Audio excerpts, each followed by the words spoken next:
আসসালামু আলাইকুম সাদেত ফার্মে আপনাদের সবাইকে স্বাগতম। আশা করি সবাই ভালো আছেন।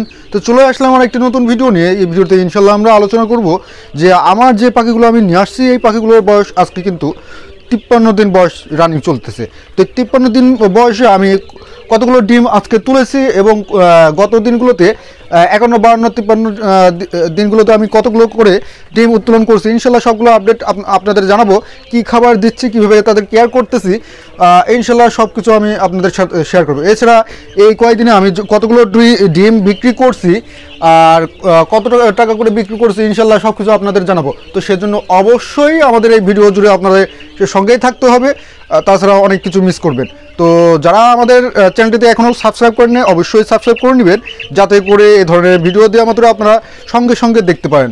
আর অনেক দিন যাবত ভিডিও দিতে পারে নাই আসলে ব্যস্ততার কারণে, তো অনেক দুঃখিত যে ভিডিওটা নিয়মিত দিতে পারে নাই। অবশ্যই আপনারা আমাদের সঙ্গে জুড়ে থাকবেন যাতে এ ধরনের ভিডিও দিতে পারি। তো চলুন মূল আলোচনায় চলে যাই। তো এখানে যে পাখিগুলো দেখতে পাচ্ছেন আমি কিছুক্ষণ আগেই কিন্তু এই পাখিগুলো থেকে ডিমগুলো উত্তোলন করলাম। অর্থাৎ এখানে এখন কিন্তু আমি কতগুলো ডিম তুলছি সেটা যদি বলি, বিশেষ করে এই যে খাঁচাটা দেখতে পাচ্ছেন এই খাঁচা থেকে কিন্তু আমি প্রথম যে প্রোডাকশনটা পাই এই খাঁচা থেকেই, নিচের যে প্রথম খাঁচাটা আছে এইখান থেকেই কিন্তু আমি প্রথম প্রোডাকশনটা পাই। আর এখন পর্যন্ত ডিমের প্রোডাকশন রেটটা এই খাঁচাতেই কিন্তু অত্যাধিক, প্রোডাকশন রেটটা কিন্তু এখানেই ভালো। আর এই পাশে দেখতে পাচ্ছেন আমি এইমাত্র ডিম তুললাম, এই যে দেখা যাচ্ছে যে আরেকটি ডিম পারছে কিন্তু। আর ডিমের সাইজগুলো অনেক বড়।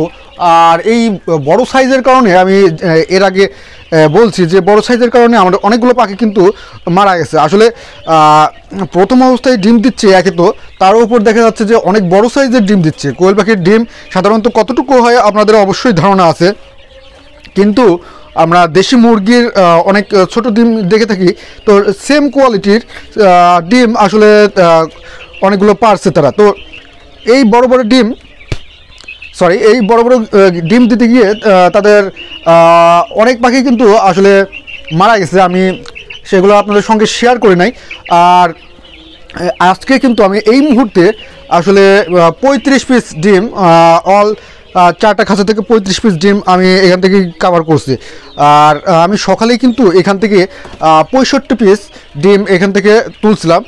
সকালে আসলে প্রোডাকশনটা আসলে ডিমটা বেশি পাওয়া যায়, আর রাত্রে তারা ডিমগুলো পারে। আর সকালে যে ডিমগুলো তুলি আসলে অনেকগুলো ডিম দেখা যাচ্ছে এক জায়গায় জড়ো করে আছে, আসলে এক জায়গায় তারা পারছে। তো এই বিষয়টা আসলে খুব ভালো লাগে। আমি প্রথমত ভাবছিলাম যে আমি যেহেতু এই খাঁচাতে পাখিগুলো পালতে যাচ্ছি, এখানে আপনার পাখিগুলো ডিম দিবে, সেই পাখিগুলো ডিম গড়ে আসার কোনো সিস্টেম নাই। হয়তো পাখিগুলো ডিমগুলো নষ্ট করবে বা দেখা যাচ্ছে নোংরা করে ফেলবে। তো মাশাআল্লাহ আমি এই তাদের এই সুন্দর ব্যবস্থা থেকে আসলেই সন্তুষ্ট, কেননা ডিমগুলো এক জায়গায় জড়ো করে রাখে এবং ডিমগুলোও অনেকটা পরিষ্কার থাকে। তো এই বিষয়টা আসলে ভালো লাগছে। তো আজকে কিন্তু মোট বলা চলে 100 পিস ডিম আমি আজকে কিন্তু কাভার করছি। 100 পিস ডিম কিন্তু আজকে এখান থেকে আমি তুলছি। তো গতকালকে কিন্তু এখান থেকে প্রায় 90 পিস হয়তো হবে, 90 পিসের 2-1 পিস কম এমনটা ডিম তুলছি। তার আগের দিন 80 ঘরেই ছিল,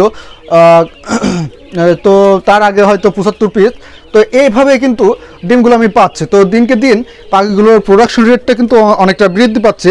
তো মাশাআল্লাহ এগুলো দেখে আসলে যেহেতু ছোটো আকারে করার পরেও এখানে একটা ইনভেস্টের অবশ্যই প্রয়োজন আছে। আর আমরা যেহেতু ছোট উদ্যোক্তা, যদি প্রথম অবস্থাতেই আমরা সুন্দরভাবে তাদের দেখভাল না করি বা প্রোডাকশনগুলো ঠিকভাবে না পাই, তাহলে কিন্তু মরক্ষুণ্ণ হওয়ার সম্ভাবনা অবশ্যই থেকে যায়। তো এখান থেকে আসলে আজকে আমি 500 পিস ডিম এখান থেকে কিন্তু বিক্রি করছি। 500 পিস হবে, কিন্তু আসলে আমি 470 পিস বিক্রি করছি। তো এখানে কিছুটা শর্ট ছিল, আসলে কিছু পিস ডিম নিজেরাও আমরা খাইছি, তো সেগুলো আসলে ধরা হয় নাই। তো তার আগে 100 পিস ডিম বিক্রি করছিলাম। তো ডিমগুলোর প্রাইসটা কেমন ধরা হয়েছে, আসলে আমি যেহেতু প্রথম অবস্থায় আমি বাজারে একটু ঘোরাফেরা করছি, প্রত্যেকটা দোকানে যারা আসলে এগুলো কিনে, এই পাখির ডিমগুলো কিনে আমি তাদের সঙ্গে যোগাযোগ করছি, প্রাইসটা কেমন যাচ্ছে তাদের সঙ্গে একটু কথাবার্তা বলছি।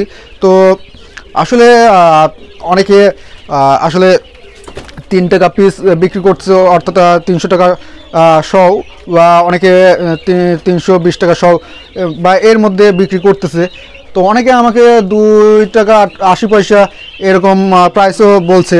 তো আমি আসলে আজকে যেখানে বিক্রি করলাম, তো আমি নিয়ে যাওয়ার পরে আসলে যেখানে দেওয়ার কথা ছিল সেই দোকানটা আজকে খুলে নাই। তো এই জন্য আজকে যেহেতু শুক্রবার, এর জন্য আমি আরেকটা দোকানে যাওয়া মাত্রই তারা আমাকে 3 টাকার অফার করে, এবং আমি আসলে যেহেতু প্রথম অবস্থায় এই জন্য আমি 3 টাকাতেই রাজি হয়ে যাই। বেশি কথা না বলে আমি তাদের সঙ্গে দেনা পাওনা আসলে নিয়ে চলে আসি আমি আসলে। তো এই জন্য আমি প্রথম অবস্থায় 3 টাকা করেই বিক্রি করছি, অর্থাৎ 300 টাকা সহ। তো এখানে 470 পিস ডিম ছিল। আর এদেরকে আমি কী খাবার দিচ্ছি আমি যদি বলি, এই যে লেয়ার লেয়ার যে খাবারটা আছে এটা কিন্তু আমি এখন পুরা দমে চালাচ্ছি। তো এখন কিন্তু আমি এর সঙ্গে সোনালি স্টার্টার ফিড বা ব্রয়লার স্টার্টার ফিড, কোনো স্টার্টার ফিড কিন্তু এদের সাথে আমি মিক্স করছি না, যেহেতু এদের প্রোডাকশন এখন 60% প্লাস। কিন্তু তো আমার 160 পিস পাখি, সেখানে আমি প্রতিদিন 80 পিস 90 পিস 100 পিস করে ডিম পাচ্ছি। তাহলে এখন কিন্তু আমি যদি লেয়ার লেয়ার ফিডটা দিই, আমার মনে হয় না কোনো সমস্যা হবে। তাছাড়া এদের ওয়েট যখন আসলে লস হবে বা ওয়েট যখন আরেকটু বাড়ানোর প্রয়োজন পড়বে, তখন কিন্তু এদেরকে আমি আবার সেই স্টার্টার ফিডগুলো মিক্স করে তাদেরকে আমি খেতে দিতে পারি, যাতে ওয়েটগুলো আবার গেইন হয়। তো এইভাবে আমি পালার চেষ্টা করতেছি। আশা করি আমার যদি কোনো ভুল ভ্রান্তি হয় আপনারা অবশ্যই আমাকে জানানোর চেষ্টা করবেন। তো অনেকেই একটা জিনিস, আমি কোয়েলের যে লেয়ার লেয়ার খাবারটা আছে নারিশের, সেই খাবারটা সম্পর্কে আমি একটু কথা বলছি।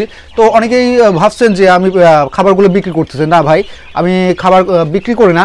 তো আসলে অনেকে কমেন্ট সেকশনে কমেন্ট করে বা অনেকে জানার চেষ্টা করে যে ভাই, আসলে আমি নিজেও এগুলো জানার চেষ্টা করছি যে খাবারগুলো কোথায় পাওয়া যেতে পারবে, কোথায় পাওয়া যায়, প্রাইসটা কেমন, আমি তো সেগুলোই জানানোর চেষ্টা করতেছি। হয়তো যারা ভিডিও সম্পূর্ণ দেখেন নাই তাদের হয়তো এ ধরনের ভ্রান্তি ধারণার সৃষ্টি হয়েছে। তো আজকের মতো এখানেই শেষ করতেছি। সবাই ভালো থাকবেন, সুস্থ থাকবেন, আল্লাহ হাফেজ।